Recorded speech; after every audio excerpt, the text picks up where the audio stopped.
तो मुझे लगा कि कैसे अंग्रेजों ने पूरी दुनिया में हमें पागल बना, फर्जी बीमारी एक सिंपल से वायरल का बिजनेस बना के अरबों रुपए का बिजनेस करता है। नमस्कार, आदाब, सत श्री अकाल। जय दिल्ली सरकार, जय यूपी सरकार। अभी हम आए हुए हैं दिल्ली मेरठ एनसीआर में और यहाँ पे चड्डा पब्लिक स्कूल के सामने ये शुद्धि ग्राम मनीष आचार्य जी का हिम्स हॉस्पिटल खुला हुआ है। यहाँ पे आयुर्वेद पद्धति से इलाज किया जाता है।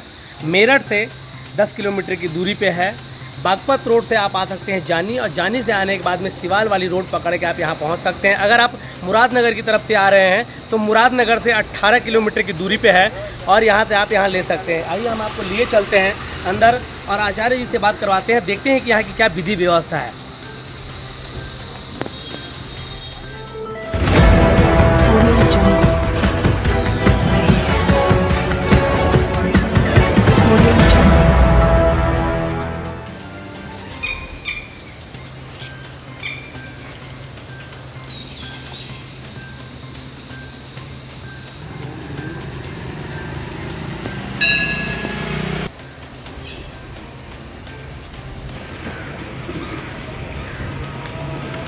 मैं आनंद और आप मेरे साथ देख रहे हैं बुढ़ादेव राष्ट्रीय समाचार। आज हम आपको ऐसी हस्ती से मिलाएंगे जिन्होंने एक मुहिम छेड़ी है। पहले आपने इन शख्स को देखा होगा, किसी नाम की पहचान की मोहताज नहीं है, गरीब परिवार से बिलोंग करते हैं, बहुत स्ट्रगल किया और इस जगह पे पहुंचा। इन्होंने आयुर्वेद को पूरे विश्व में फैलाने का काम किया। इन्होंने एक प्रण लिया कि जो आयुर्वेद जिसके कारण हमारा भारत का एक लंबा पहचान है, उस आयुर्वेद को फिर से जगाना है, क्योंकि हमारी भारत के सभी लोगों को स्वस्थ बनाना है। ऐसा करके हमारे बीच आज हम उस इंसान से मिलाएंगे, माननीय आचार्य आयुर्वेदा गुरु मनीष आचार्य जी से आज कुछ खास बातचीत होंगी।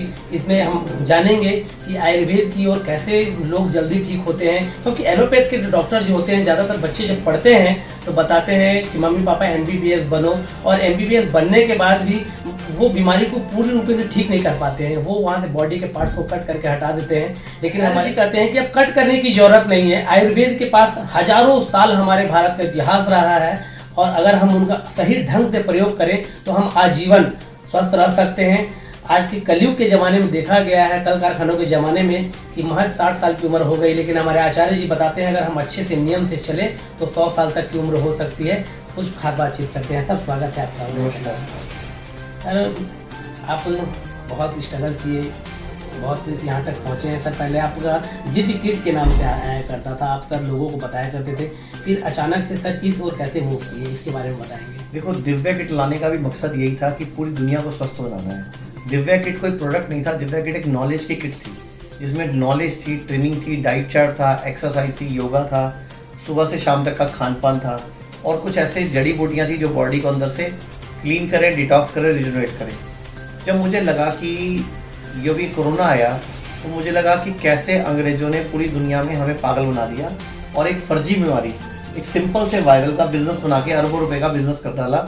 इसको हम बोलते हैं प्लैंडेमिक। हम इसको पैंडेमिक नहीं बोलते, प्लैंडेमिक बोलते हैं। सर, आप बता तो मैं कह रहा था कि जब कोरोना आया तो इसको बोलते हैं हम प्लैंडेमिक। कोरोना के बाद हमें लगा कि मेडिकल माफिया बहुत ज्यादा हावी हो चुका है, इनसे लड़ाई लड़नी है।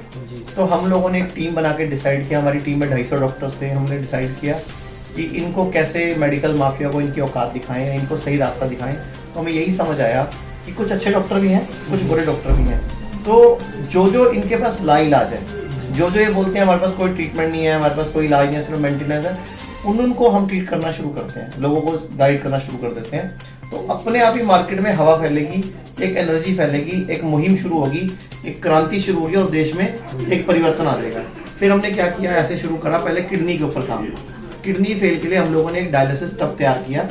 बेसिकली उस टब में 40 डिग्री टेम्परेचर करके जब बंदा बैठता है आधे घंटे से 2 घंटे तक, तो उसकी डायलिसिस की जरूरत कम हो जाती है या बंद हो जाती है।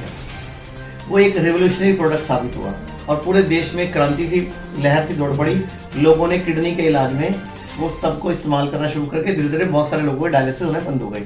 फिर हमने टारगेट करा लीवर फेल को, ऐसे फिर हमने कैंसर को, और अब हमने पकड़ रखा है हार्ट प्रॉब्लम को। हार्ट के नाम पे भारत में बहुत सालों से धोखा चल रहा है। हार्ट के नाम पे मान के चलो स्टंट डल रहा है, कभी बाईपास सर्जरी हो रही है, जबकि कई बार पेशेंट को जरूरत ही नहीं होती। अब राजू श्रीवास्तव जो मरे थे पीछे कॉमेडियन, उसको 9 स्टंट डले हुए थे। 9 स्टंट मतलब है क्या?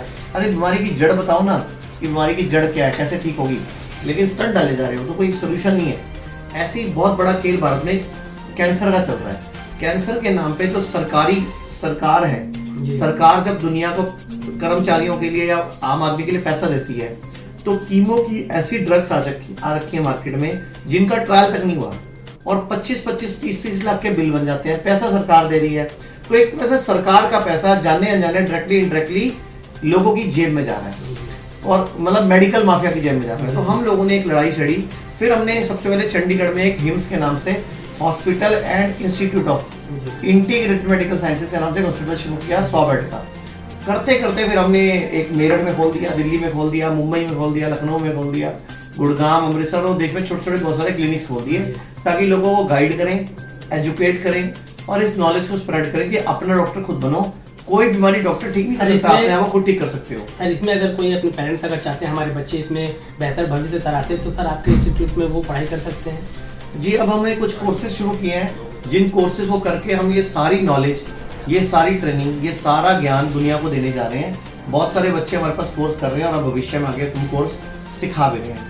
सर जैसे बहुत लोगों का मानना है कि आप जो 72 घंटे का जो ये क्लास चलाते हैं, लोगों को बताते हैं कि हमारे यहाँ और ये आयुर्वेद की जो ज्ञान है आप इसे सीखो और अपने आप पर इम्प्लीमेंट करो, खुद शुरुआत करो।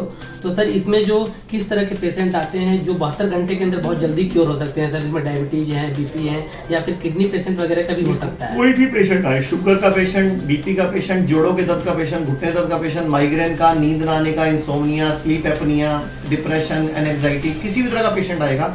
बेसिकली एक एजुकेशन प्रोग्राम है, एक ट्रेनिंग प्रोग्राम है, नॉलेज देने का प्रोग्राम है। इसमें जब हम नॉलेज दे रहे हैं, ट्रेनिंग दे रहे हैं, एजुकेशन दे रहे हैं, तो हो क्या रहा है, ऑटोमेटिकली एक सिस्टम डेवलप हो रहा है कि पेशेंट को ज्ञान बढ़ रहा है। तो पेशेंट खुद ही अपने घर पे डाइट को फॉलो करके, लाइफस्टाइल को फॉलो करके, खाने पीने का ध्यान रख के अपने आप को हील कर रहा है और उसी से ही क्रांति हो रही है, उसी से ही पेशेंट ठीक हो जाता है।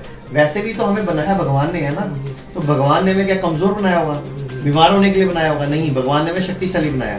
बीमार अगर हम हो रहे हैं तो अपने गलत ज्ञान की वजह से, गलत खान पान की वजह से, गलत लाइफस्टाइल की वजह से हो रहे हैं। तो जिस दिन हमारा पूरा भारत इस ज्ञान को सीख जाएगा, अपना डॉक्टर खुद बनना है, कैंसर को, लीवर को, किडनी को खुद ही ठीक करना है, उस दिन इस देश में क्रांति हो जाएगी। सर बहुत जगह से लोग आए हुए हैं, सऊदी अरेबिया के भी कुछ लोग आए थे, हम उनसे मुलाकात हुई, भूटान से भी लोग आए हुए हैं, साउथ अफ्रीका से भी आए हुए हैं।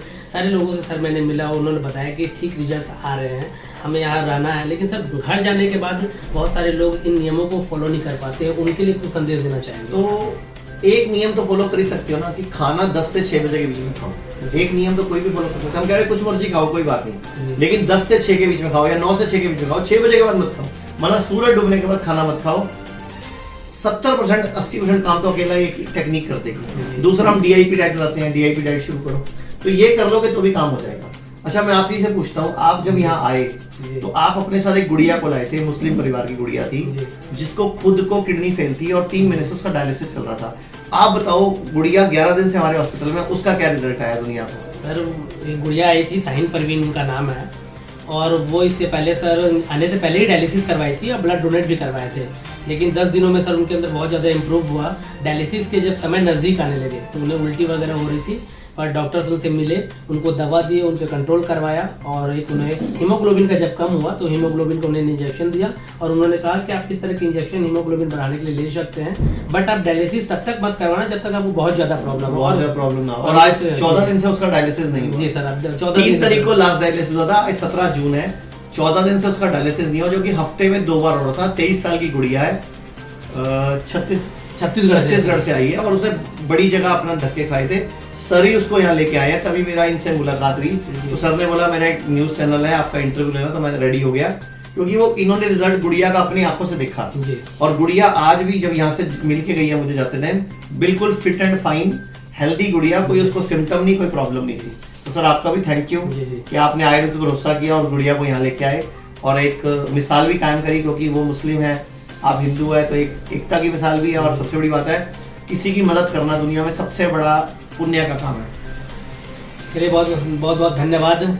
और आप जितने भी लोग हमसे देख रहे हैं, ऐसे ही हम आपको और भी बड़ी बड़ी हस्ती से मिलाएंगे और भी ऐसे ऐसे लोगों से मिलाएंगे जिन्होंने हमारे देश में एक से एक मिसाल करने का काम किया है, मिसाल कायम करने का काम किया है, लोगों को स्वस्थ बनाने का काम किया है। तब तक के लिए मैं आनंद विदा लेता हूँ। नमस्कार। धन्यवाद।